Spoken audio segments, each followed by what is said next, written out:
Yeah, so Ask an Expert Week has gone particularly well. At the start of this year, from January, we've had over 900 consumer hits into Ask an Expert.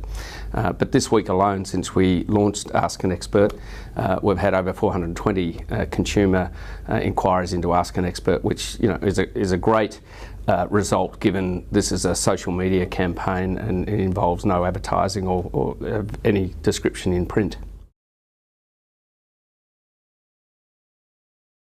Look, I think, at the end of the day, consumers want advice. They just don't know where to go and who to go to that they can trust. So Ask an Expert is a great opportunity for consumers to ask their questions that they might have in a non-threatening and a non-confrontational environment. You'd have to say that everybody is well aware that FOFA is here and what's required, and that the 1st of July is the start date. We're still waiting on a lot of regulatory guidance from ASIC, in fairness, so some of the detail about how to comply is still being sorted through, and we've built a whole range of toolkits and mechanisms to help our members be FOFA compliant from the 1st of July. Yeah, there's still a lot of other things, coming down the pipe in terms of regulation and legislation. So one of those is the Tax Agent Services Act, where financial planners will be required to be registered through the Tax Practitioners Board via ASIC. So the details around that are yet to come through. We're working with the Tax Practitioner Board and the government around what that looks like. And that was legislation that was passed over 3 years ago now and still hasn't been enacted.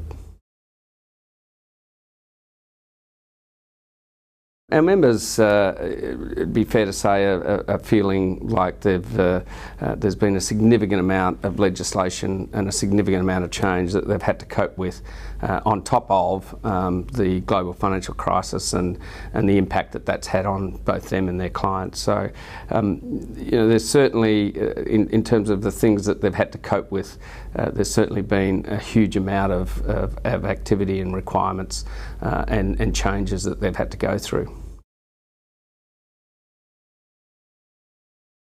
We seek to engage consumers in a way that they want to get engaged, and by that I mean things like Ask an Expert enable them to sort of put their toe in the water around financial planning and experience the great advice that financial planners can give them, and hopefully that'll lead on to getting advice. The other thing is to indicate to consumers the difference between financial planners, where they might go to get advice, and what our members sign up to, which is obviously a code of professional conduct and high educational standard through the Certified Financial Planner designation. The implementation of FOFA is the biggest issue, and the nuances around the detail. So we're just keen to make sure that our members are in good shape to be able to implement FOFA and any of the other changes that might be in the pipe, such as the Tax Practitioners Board, CP 153, which is additional education that the regulator is looking at as well. So we just want to make sure that our members are in good shape to be able to implement those changes and be able to run their businesses effectively at the same time.